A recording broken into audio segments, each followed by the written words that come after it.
Hey, today we're going to be continuing on with the emotional authority series that we're doing in human design, and today we're going to talk about projectors with the emotional authority. I'm also a projector myself, although I am an environmental projector, and we work best with guiding other projectors, so I really love when I get to talk about projectors and guiding them.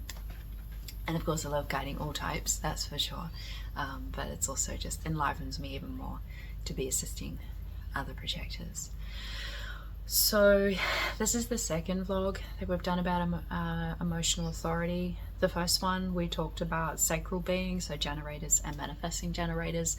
The one we're going to do after this is manifestors with emotional authority, and then we're going to do an additional vlog after the manifestor one where we're going to talk about the 7 channels that come out of the emotional authority, because that adds additional layers and can also help you recognize the type of emotional waves that you may experience with your emotional authority. So I'm really looking forward to getting into that as well, because it's like additional detail and added value that I can share with you. So projectors with emotional authority, there's about 8 to 10% of the population that have this authority. As I said in the previous authority video where we talked about emotional authority, this is definitely the most common within the population. It's like 47 to 53% of the whole population in the world have an emotional authority, and then we're just breaking it down into the different types, because it's going to work slightly different depending on the type that you are. There's still a very similar process, but there's additional whether pre or post layers to the process depending on the type that you are. So yeah, out of all of the authorities, the emotional authority is by far what we would call the strongest, and it is also by far the easiest to recognize, because someone will often have a very strong emotional response to something that they are having to work with, work through, having to decide upon, and that's like irrespective of which emotional type that they are, or irrespective of, you know, what type you are. You know, if you're having an open emotional section, or a open solar plexus center as we call it, then you're often gonna feel when someone else has theirs defined and when they're very much in their emotional response, because when you have it open you tend to amplify that around you that is defined. Does that make sense? And not always in a great way. Sometimes it's expansive and sometimes it's more challenging and constrictive. So again, talking about the projector strategy, right? Waiting for invitation.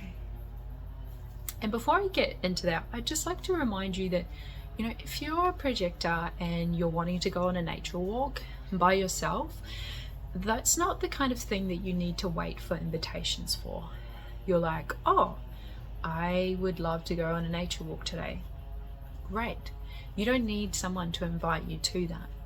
But if someone else wants you to come with them, or you want to go with someone else and they haven't invited you, you need to ensure that the invitation is right, and then there's going to be that recognition, because it's more so about it's not necessarily about waiting for the invitation to do anything in life. It's more so about the invitation and the recognition that where you're placing your energy is really going to help flourish and cultivate success for that person that you're merging your energy with, if that makes sense.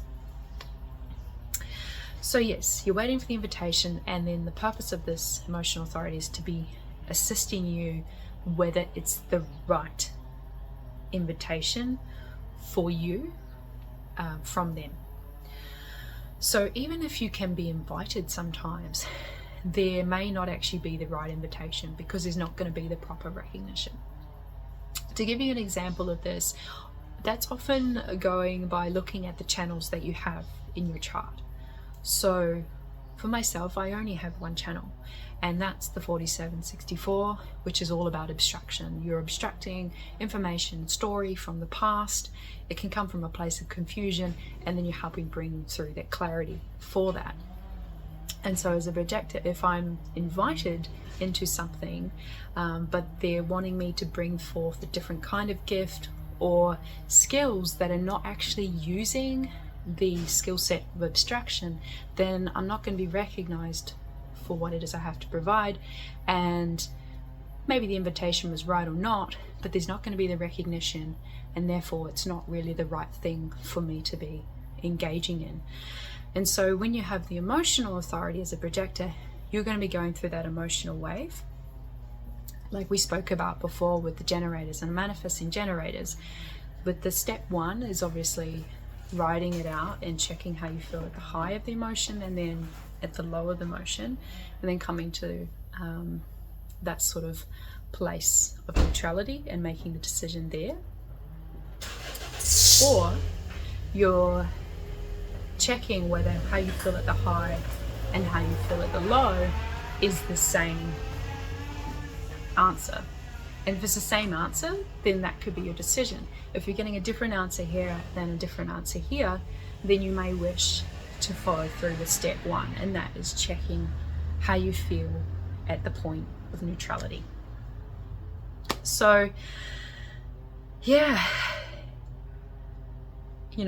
obviously, depending on, if you've got those around you that you can trust, it's also can be helpful if you can engage other people to be asking you open-ended questions. Now, with the sacral being, it's the yes-no. It's the real sort of, there's not a lot of nuance to the answer, it's going to be a yes, no, or a maybe for them.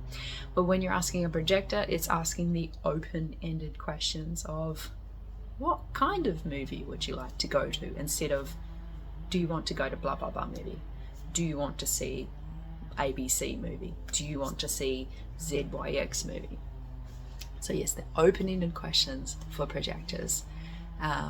So yeah, you can have some of those people around you that you trust to ask you these open-ended questions, checking at the high, checking at the low, or just waiting to a place of neutrality as well. When I think of like a famous emotional authority projector, JFK is usually like the first person that comes to my mind. Like, if you ever watched some of his talks and the way in which he would engage, to me was very much like a archetypal emotional authority projector, and he did a very good job with it, because sometimes projectors were not so great at speaking to massive groups of people, because our energy is a lot more focused, and we work best usually with one-on-one with someone. But he was amazingly able to actually talk to a whole group of people, and there was probably other things in his human design chart that probably assisted him with that too. So yeah, when you have emotional authority, you're going to be taking your time. The quickest kind of authority you could probably have as a projector would be the splenic, and that's the next type of authority we're going to talk about. But with the emotional authority, you're going to have to take your time. It might take a day, it might take a year to come to a decision as to whether it was the right invitation for you. And of course, depending on the impact that the decision has on you, may depend on how much emotion you feel and how much time you need to allow yourself to come to a place of neutrality.